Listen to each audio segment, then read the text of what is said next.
Hello there. Welcome to the Healthy Enterprise Podcast. This is a very special episode. It's our 50th. That's right, number 50. And so if you're here for the first time, welcome. You've come to a very exciting episode. And if you're back for more, well, I really appreciate you returning for another listen. My guest today is Meghna Deshraj. She is the CEO and founder of Bullzeye Global Growth Partners, which also means she's the producer of the Healthy Enterprise Podcast.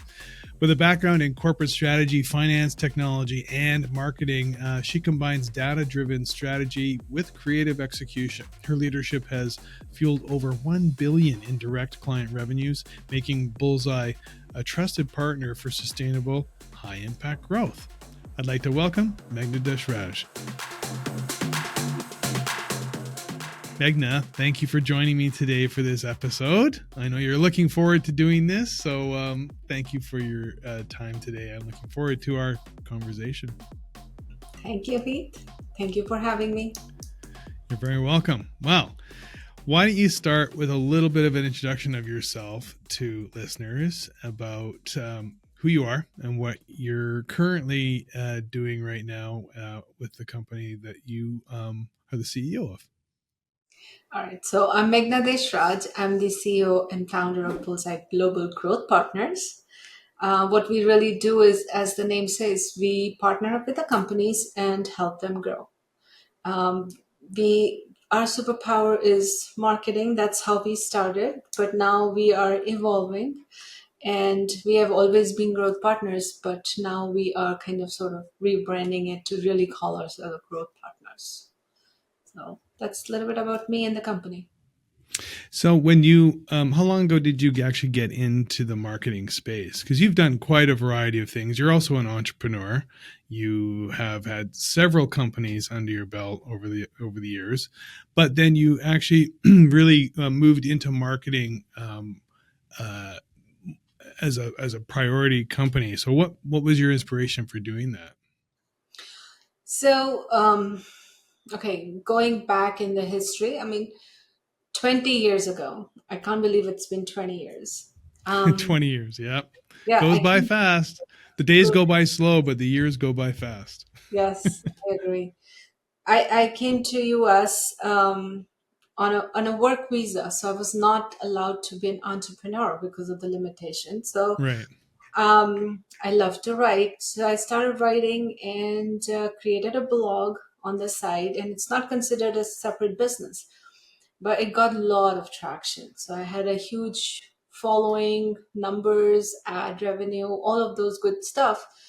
So people started asking me, what do you do? How do you do? So I started coaching, mentoring, helping people with SEO. It was interesting. I didn't know what SEO was until I started people asking me. I started doing research and I had to do it for my own blog. So that's how it started. That blogs still exist.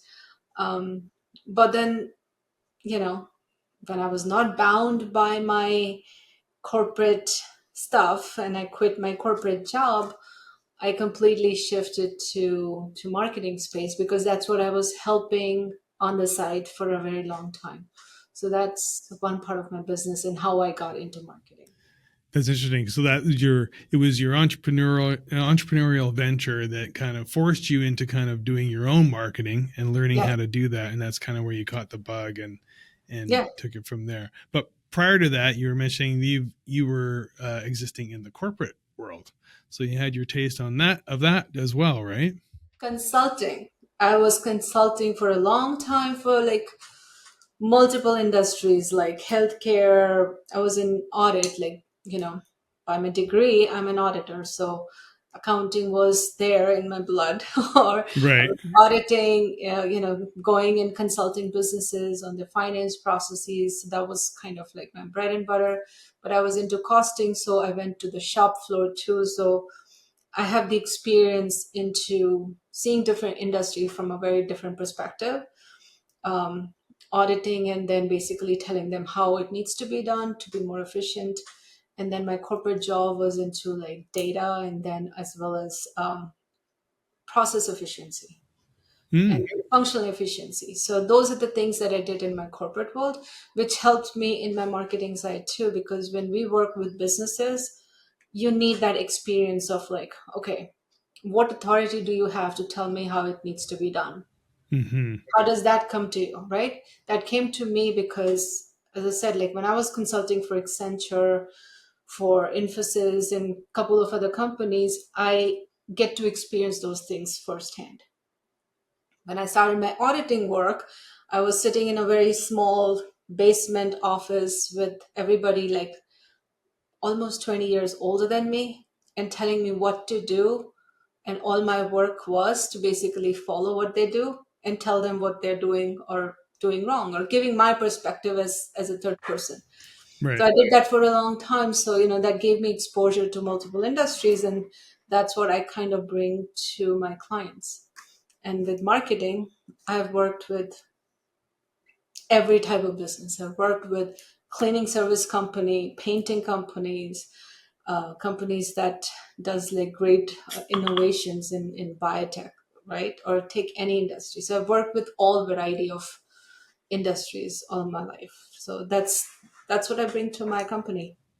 Interesting. So you bring a lot of a lot of varied experiences, having sat at different ends of the table, being involved, deeply rooted into company operations and finance, and that does give you a really unique perspective when you come at a company from marketing, because especially now in these days, marketing touches almost every department in companies now, doesn't it? Like Exactly. it plays a role, and it has it comes to mind on everybody's desk, at the Yeah. executive level, doesn't it? Yeah, yeah. I mean, if you don't think about marketing for your business, then you're missing out. If you think that I don't need my product is so good that I don't need marketing, then you're being naive, right? Because you need to get the word out. And when I was interviewing companies to market my blog, nobody was telling me how to market my blog. They were telling me how it's done. So my problem was they were giving me a solution that they give to everybody. It was a very cookie cutter solution. And it didn't work for me. What worked for me was my unique perspective on it. So when we work with our clients, we're not bringing them cookie cutter solution. If you come to me as a client and say, "Can you run ads for me?" and I'm going to tell you, yesterday somebody texted me, "Can you run TikTok ad for my business?" I'm like, that's a very silly idea. People you are selling your service are not sitting in TikTok. Nobody can afford your $20,000 worth of surgery and finding you on TikTok, right? That's not where your audience sit. If No. you want a marketing company will say, "Yeah, sure, let's do it. Let's run 30,000 worth of ad Yeah, on TikTok." we'll take your money, we'll do the activity, but you were actually honest and said, don't I'm not going to do that for you, because I don't think that's what you should be doing. Yeah, I mean, you can find some other company. I told him like he was very hell bent on saying, "Okay, let's find let's figure it out. Let's do TikTok. Let's make it work." I'm like, it cannot work, and it's not going to work, and that is going to be an expensive mistake. So, as a growth partner, we help our partners make right decision. It's my responsibility to tell them that this is a very silly idea. So that's kind of like a different spin on how we do marketing. We don't, Hmm. yes, we do marketing, but we do with the strategy, and we tell them what is right, what's wrong. Has that been your experience, that you find that people come to hire you or hire your agency previously, and they're telling you what they want, and is that's kind of the habit of the agency world? It's like, well, what would you like? We'll do it for you. And they come and they ask, well, I want to do TikTok, or I want to do this, or I think we need to expand on this. And they're really just basically picking off a menu and saying, I want one of these and two of those and four of those, and go. Yeah. So usually what they do is like they go on Google and say, "How do you market a company?" And they will say, "Oh, run TikTok ad, run this ad, run this ad." And then they will come to you as a vendor. And Essentially, the mindset of a vendor is you go to the vendor and tell them what you need, and the vendor will do it. But when they come to me and they say, hey, I run a shop for Ozempic and I want to run a LinkedIn ad, I'll say, if I am buying a fat loss medication, I'm not scrolling on your ad on LinkedIn. So sit down, tell me what is your end goal. Let's figure those things out, and then we'll tell you the right strategy. Because if you think I'm a vendor and I should just run the LinkedIn ad, sorry, I'm not the right company for you. Right. It's you're almost doing a disservice by doing it that way. Whereas you're talking about understanding their company, where they want to go, what their goals are, which are unique in every company. I mean, sure, everybody wants to sell more. I mean, that's everyone's goal. Yeah. Gain more revenue, sell more. That's no secret. But it's also each business owner has their own sort of personal slash professional goals that they have, right? Maybe they want to exit the business and sell it in 5 years, or maybe they want to expand and have 10 locations. Understanding those details is how you make marketing decisions, right? And it's how you decide whether you're going to do that ad or that video or that billboard is depending on where the business is at now today and where they want to be 5 years from now. Correct. And then giving them like being a responsible partner by building those trust. Like if you say yes for everything that they are asking, you're essentially wasting their money and time, Right. and you're just building your revenue stream. Yes, I want to build revenue stream because I need to pay my people. But at the same time, I cannot do a disservice to my client by telling them, go ahead, let's do whatever you want. If you're my partner, I would tell you that's just a stupid idea. Don't do it. So yes, I tell businesses to go away. Come back to me when you are ready. Oh, wow. See, that's cool. Yeah. Yeah, because if you're not ready to listen to me, then you and I are not a partner. So that needs to happen. Yeah, people aren't prepared. They want your expertise. I mean, and you have decades of experience working with companies, inside companies, helping them in various aspects of business development. And now you've made that shift, that focus into marketing, and now you're able to apply all that information that you have, and give people the answers maybe they don't want to hear They don't want to hear either, it. right? Because sometimes you got to tell them something that they don't want to hear, like maybe the owner or the CEO designed the logo and it's garbage, and you're telling them your logo's garbage. I do You know, that. nothing no, nothing personal, but it's terrible, and then you can take it personal, but that's just it. You got to have some hard conversations sometimes. Exactly. Like it needs to make sense. It needs to make sense, and it needs to align for their vision after like what they want to do after 5 years. Like you said, they probably want to take an exit. And if they want to take an exit, why spend money on running ads? To work on honing your product. So it's good enough that you can take an exit. So there are different aspects for it. And I don't work for companies who do not see what their vision is. They're doing things just for the heck of doing it. So the business without a purpose or making an impact makes no sense. No, You're no, it not. You're doesn't. bound to fail. You would not grow. Now there's an industry that you've been sort of you seem to come back to time and again, and that's the healthcare industry. You Yeah. spent quite a bit of time in that yourself. You even had your own business in that industry, correct? Yes. Yes. So I come from my mom's side. Everybody's a doctor. Really? Wow. Everybody from my No dad. pressure. No No pressure there. pressure. Yes, they wanted me to be a doctor, but I'm not meant to be a doctor, but I have Right. utmost respect for people who work in healthcare because I think that is a very noble profession next to being a god, right? Somebody's life depends on you. So Hmm. for me, I have that personal side where when I go back home, everybody's a doctor. They speak a different language. On my father's side, everybody is in business or real estate. So I have a mix of both, and Right. I have to negotiate on both sides. So I'm good with negotiating as well. So, so that's me, and so that's my healthcare side. I I like that industry because, in my opinion, if you crack the right code in healthcare, people will never stop getting sick. People will never stop going and getting a solution for their problem, and that's a problem you need a solution for. So for me, that is a very good industry, and that's why I'm so much inclined into it. And then there has been like personal cases where I've seen people, like my mom, one of my friend passed away this year.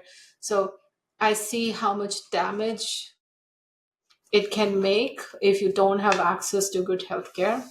So, I do want to focus my company and myself and my portion of my time to make some sort of difference. I cannot be a doctor, right? So if I cannot be a doctor, the only way I can make a difference is by making sure their words get out. And that's what I help them do. That's cool. That's an interesting, personal connection there with health and medicine. That's interesting. Yeah, that would have an influence on how you see things, in your role in operating the businesses you had. In fact, you've even done a franchise in the health industry, didn't you?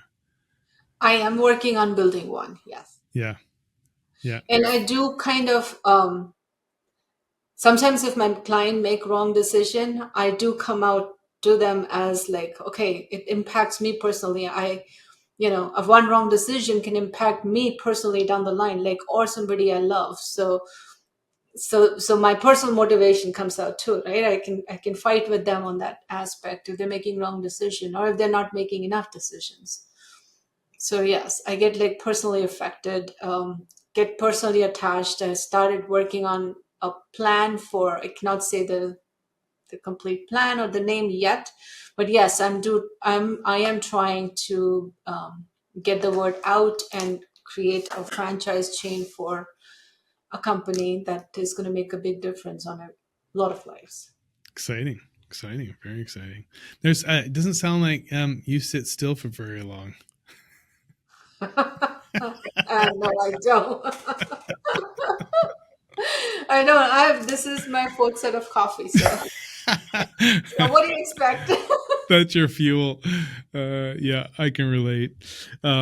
So you and let's go back to the moment that when you said, "Okay, I'm gonna start a marketing agency." How long ago was that? I think 2014 is when I registered my company as a marketing company. Didn't officially do anything under that brand name. I rebranded. It was called Mama B in Oh, that was the 2014. blog. That was the That blog was the blog, but I website. registered the blog as a marketing company. Right. But the only thing that I was doing was just the blogging part. But then, as I said, like a lot of people started reaching out to me because they wanted to replicate the success of the blog because of million subscribers and like, big heavy traffic blog. Wow. Somebody even actually created a reality TV. It's Mama B TV. It's not mine. I just want to say that. But my brand was registered way back.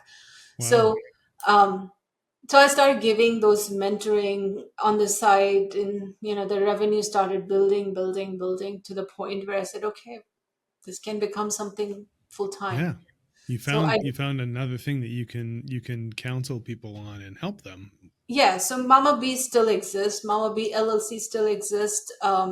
We still have business that is running under Mama B, but I kind of split that business into pure marketing. Um, 20 December 2023 is when I say, okay, I'm going to rename the marketing piece of Mama B to Bullzeye, because a lot of my male clients were upset that it's called Mama B. It's like sounded like a women oriented, and they didn't want their wives to know that they are listening to another woman. Just kidding. Uh, but yeah, so I kind of rebranded in 2023 December, and first December 2024 we had this Bullseye media marketing company launched. And now we are Right. rebranding again to Bullzeye Global Growth Partners. Okay, cool. Well, when now you also, so when this decision, so you picked up this momentum, and Bullseye Media Marketing was rolling along, and you were seeing considerable growth in that area. And then what inspired you to go global? Like what was your vision? What is your vision? What did you see for Bullseye at that time when you thought, I'm going global? Um, it was not really because of a vision. It was because I had a client that was in UK. It was a very big hospital that we were doing website development and marketing services for and PR. So I had to register the company in UK. And then for my corporate job, I set up a center, like a shared service center in India for cost arbitrage. So for me, I always wanted to have like a company as big as the company I was working for, which is a $68 billion company. We're not there yet, but it was a good goal for me to have. Right. Um, so for cost arbitrage, getting global clients, under Mama B, I had a lot of clients in Australia, UK. So we were kind of catering to everybody. So, it didn't happen just because I had a dream about it. It Right. happened because we had clients there. You'd And then already started growing it was globally. it was going You growing. already was, right? Yeah, it was organically growing. And then now starting this year, it has become a little more strategic, controlled, and I'm like, okay, we need to be focused on certain industries, we need to be focused on certain client types, we cannot just cater to everybody without any right strategy. So I'm doing exactly what I'm preaching to my own business. Like, let's not just grow everywhere like weeds. Let's have like a strategic path of how we are growing, where we are going, and make the right decisions from the get-go. So exactly what Bullseye Global would have done for somebody's business is what we're doing ourselves. That's very cool because a lot of times for particularly people in the marketing world, they tend to be using their own techniques, not using them on themselves and not using their own advice and not listening to their own counsel, right? So it's great that you're able to apply that and start practicing and utilizing those techniques on your own companies, and then being able to refine them and deliver them to your clients as well. Yeah, I mean, if somebody comes and say, okay, give me a case study of like your growth partner, I'm like, okay, forget about anybody else. I'm not going to talk about anybody else. Look at my company. Look at Right. my company. I'm single-handedly doing this for myself. This can be done for your business too. Mm-hmm. So that's kind of the motto and the reason why we're doing it. Like, I can't tell my So kids to do the chores if I'm not doing it, right? So it's the same thing. that's very true. That's very true. Not do as I say, but do as I do. That's right. Exactly. Lead by example. um, all right. So Bullseye Global Growth Partners is launching as we speak, more or less. Yes, yes, November 1st. Right. And part of this transition into this growth partners was also your idea to launch a podcast called The Healthy Enterprise. Exactly. Yeah. So tell me about that, and what was your hope of what the podcast was actually going to provide and give to the healthcare community. So biggest issue, if you think about in healthcare industry, is like there's a lot of innovations happening, a lot of drugs that are being developed, a lot of things happening that common people like me do not know about, right? So I wanted to create a platform that gives an opportunity for all these innovators, the CEOs or healthcare people who are doing good work on a day-to-day basis to come and talk about it. So that is the primary goal. And then we had a very handsome podcast host. So Perfect storm. perfect. Perfect combo. So there we go. It's the birth of healthy enterprise.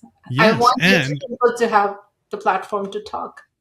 yes, and this is the going to be the 50th episode, which is, Oh I wow. think, yeah, very, I think, timely that you are the guest for the 50th episode, as we'll celebrate that milestone in the life of the healthy enterprise, which has been a very cool experience for me, as well as really a great experience for a lot of all the guests that have had an opportunity to tell their story and, like you say, share what they're doing in the industry and how they're making an impact globally as well.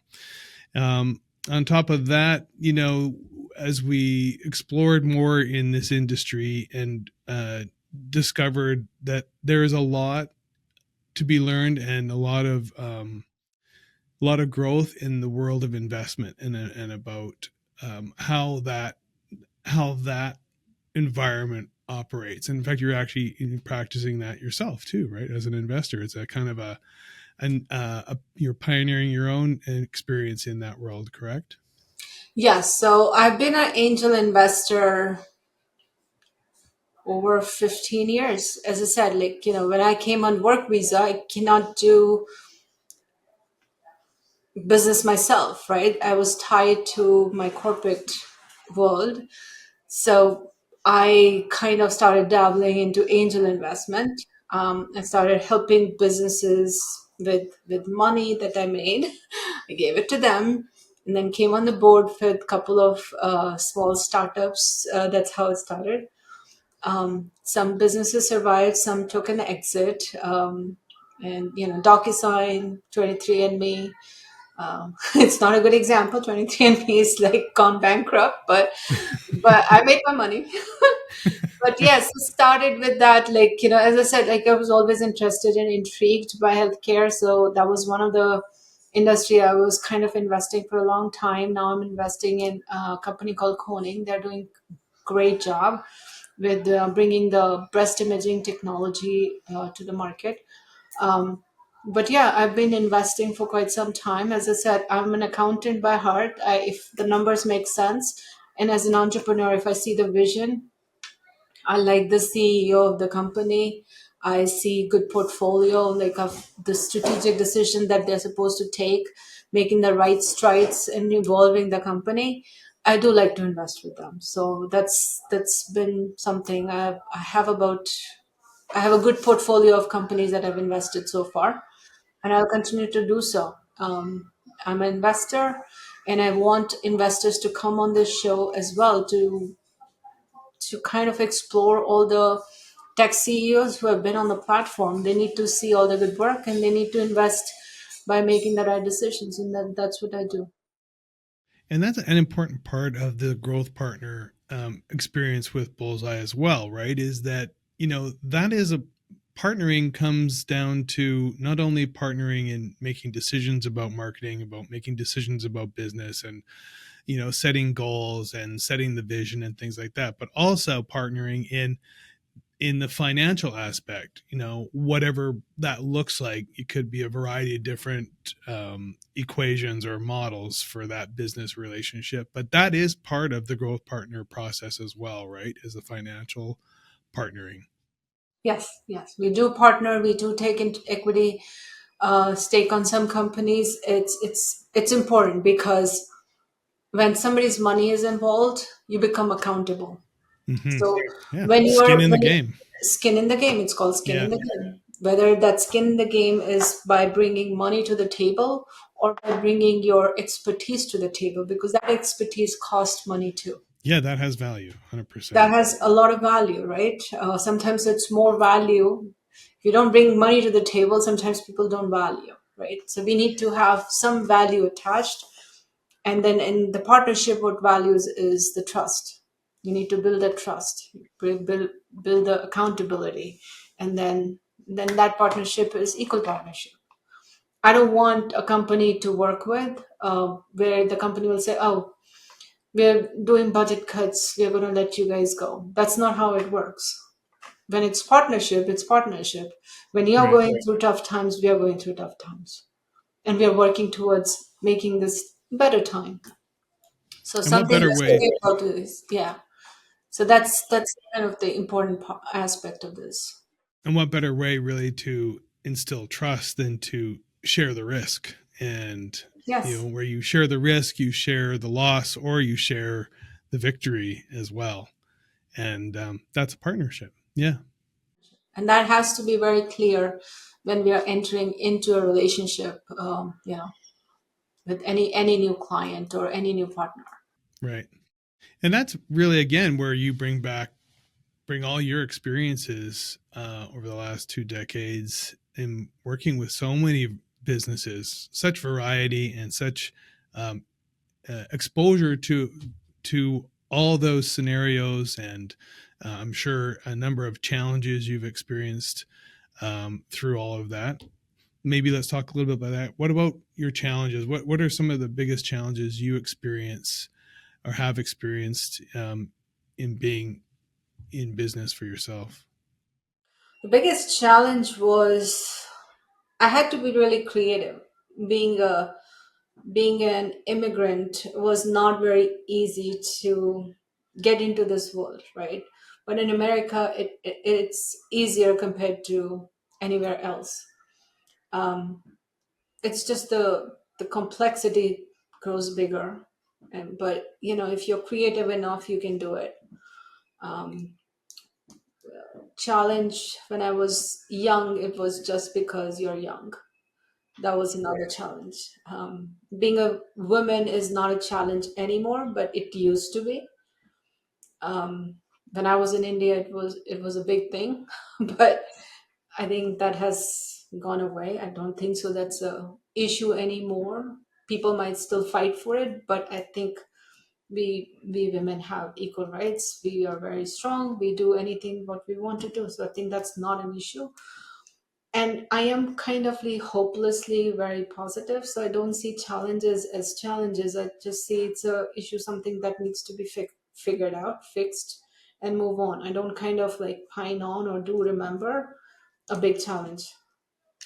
I just get creative. Like if you give me a problem, and tell me that this is a problem, then I don't kind of think about that problem. I try to focus, my mind automatically goes in a creative mode and try to figure out a solution. So um, that's me, hopelessly positive.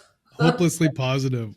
And well, I mean, to hear you say that you feel like you have sort of worked through the challenges of being a woman in business, having been an immigrant to a new country, and push through those challenges. I'm sure that would be very inspiring to other people who are maybe 20 years back where you were 20 years ago, maybe still experiencing that or feeling those sort of holdbacks that you've managed to push through. But I think being a female leader in business is a very important role. I mean, because you do carry the torch ahead for other women behind you. And how do you feel about that? What do you like to share with other women who are maybe you 20 years ago, maybe experiencing some of those setbacks? What do you what kind of advice do you give to women like that? My biggest advice to them is don't let it come to your head that you're being held back. Just find a way to do it. Take the first step. If you The biggest challenge is when you don't take a step, when you keep talking about it or thinking about it. Don't think too much, just do it. What will happen? You'll fail, right? Everybody needs to fail to learn. You're not going to learn anything unless you fail. So just take a step forward and just move. Don't overthink. If you want to open a podcast, just go and do it. Don't tell me that, oh, I didn't have a mic, oh, I didn't have a good camera, I don't have a good computer. You'll figure it out, and you'll make a one bad podcast, right? Doesn't matter. Next one will be better. Yeah, Just do you're it. only as good as your last podcast. Exactly, right? So it took you 50 episodes to come to me, right? Look at Yeah, us now. look at us now, right? You're here. You kind of trapped me. So My advice to my old self, which I somehow had it at that time, was just do it. Don't think, overthink about the problems. Just go and do stuff. I came to this country with nothing. I came literally with $300, or I think $300 or $700. I And now survived. you've created the Megnaverse. I've created a Magnaverse, right? Somehow it keeps me afloat. Perseverance, yes. Kindness Perseverance. too. There's kindness. You have a lot of kindness. What other aspects or characteristics do you think of your ability to lead teams of people and work with clients like that? What are those? What are the characteristics that you think are the most that lend you that kind of ability to do that? Okay, I'm gonna tell you honest story, right? The Okay. biggest aspect of my life is I learned to adapt and evolve. If people want to grow, they don't need to do something different. They just have to do it differently and evolve and adapt. When I went to my SAP certification course 25 years ago, I went and sat in the class. They said I'm the inexperienced one, doesn't have enough experience. I don't belong in that class. I still got the admission, scored good, got into the class. Everybody sat with a computer, and I'm like, what the heck? How do I have this black box light up for me? That was the first time me sitting in front of a computer. Everybody knows everything. Everybody's older in their mid 40s. And I'm like, how do I turn this on so mine lights up? So that was my biggest question in that so in, time. that's intimidating moment. Hey, For wow. 2.5 years, I was sitting and trying to listen, pay attention, and not try to fall asleep because my box was not lighting up. I didn't know how this computer would turn on. Wow. I slowly kicked it, tried to do everything without getting any attention from anybody. I but that was a 25-day course that I attended. End of 25 days, I scored the best. They made me a TA for the next session, Wow. and I scored highest than them all. The reason was I adapted. I learned quickly. I evolved myself. And now sometimes the tables have turned, right? Now you walk into a room, everybody knows about AI, and they're all young tech entrepreneur, 20 years younger. Tables have turned. They know much more than us, right? At that time, 25 years ago, everybody who knew better was older to me. Now Right. it's the opposite. The opposite. Very So we got interesting to perspective. evolve because the time have changed. You have to evolve and adapt. That is, any situation is given to you, you will be able to survive. And if businesses become rigid and they don't see that they need to change, and they start focusing, oh, we're not converting, oh, we're not getting enough leads, stop focusing on those things. Think what has changed in the industry, and then you will be able to survive. Just take the common sense rule of like, maybe something has changed, maybe this industry doesn't need this service anymore, so launch it version 2.0 of your product or your service. So that is the most important thing that I would say to businesses and to people, that learn to adapt and evolve. Don't take a pivot. Yeah. Evolve. Evolve, move, and adapt. Adapt is a great word for that. It's very interesting because I mean, how much change have we all experienced just in the last 5 years? COVID was a very pivotal moment for the planet, and we all had to change, very quickly. And people are, some people are very afraid of change. I mean, change. It forces people to become uncomfortable, and I think that adapting component is about understanding and moving through the discomfort, because you can't adapt, you can't change without being uncomfortable, and staying comfortable means you're complacent, means you're not evolving, you're not growing anymore.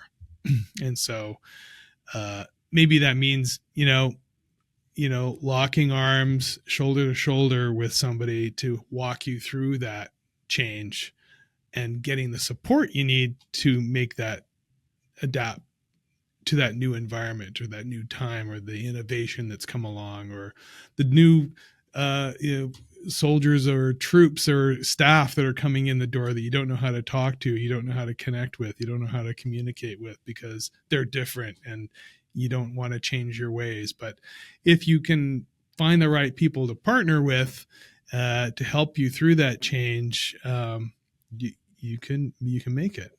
Absolutely. Exactly. That's what Bullseye is, right? It's one of our mission statement that we walk shoulder to shoulder to you. We work hand in hand, shoulder to shoulder. Let's make a decision together. Let's change together. You want to change, but or if you want to adapt to the new environment, adapt. Let's do it together. That's the idea. Well, you're certainly an inspiration for change. You've done a lot of it in your life, personal, professional, and I don't think there's anything holding you back. There's a lot more for you to do in the future, and I think you're going to make some major impact in the world with this trajectory that you're on right now. Yeah, I am not done yet. So yes. No, you're just getting started. I'm just getting started. My kids just left for college, so I have a lot of time. Yeah, the kids are gone. Now you can get to work. Now I can do what I was not doing all this time. So amazing. Well, Meghna, this has been a fun chat. Thank you for joining me today. Is there anything we haven't covered that you want to share with anybody or any last thoughts? no, I think we are good.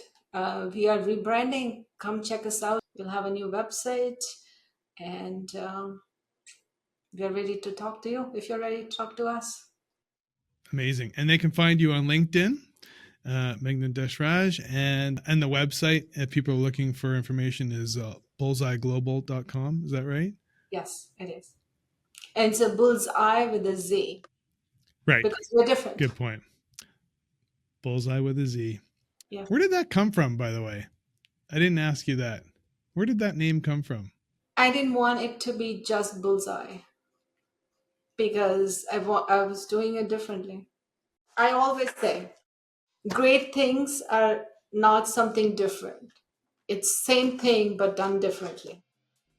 Oh, there you go. So that was the Z. That's the Z in your alphabet. Yes. Awesome. Well, that's a good point to end on. Thank you so much again for sitting with me today on episode 50. Yeah. That's awesome. Thanks, Meghna. Okay, well, that was awesome. And I can't think of a better way to celebrate our 50th episode celebration than having her on the show. I love hearing her journey from the corporate world to entrepreneurship and her connection to healthcare and how she brought all that and gave her the tools she needed for adaptation and innovation. And of course, her perspective on women in business all highlights what's possible when you combine strategy with purpose. And I really appreciate how she practices what she preaches by applying the same growth strategies to her own companies as she uses with her clients. And that's that shoulder to shoulder approach of partnership that really resonates on how walking beside her clients and embedding with her teams and helping them grow sustainably from the inside out. I also want to give a big thank you to all our incredible guests who have shared their insights and experiences and stories with me over the last several months, especially as we celebrate this 50th episode. Your voices continue to shape the conversation around innovation and growth in healthcare and beyond. It's been such an incredible experience for me personally. I've learned so much from all of you, and I'm inspired after every show to know the amazing people that you are. And I just want to thank you for taking a chance on me and the podcast and giving me your time and sharing your stories. As always, please don't forget to follow and subscribe and share the show with people you think would like to hear some of these conversations. Thank you for listening. And until next time, keep learning, keep growing, and keep doing the same things just a little differently. Bye for now.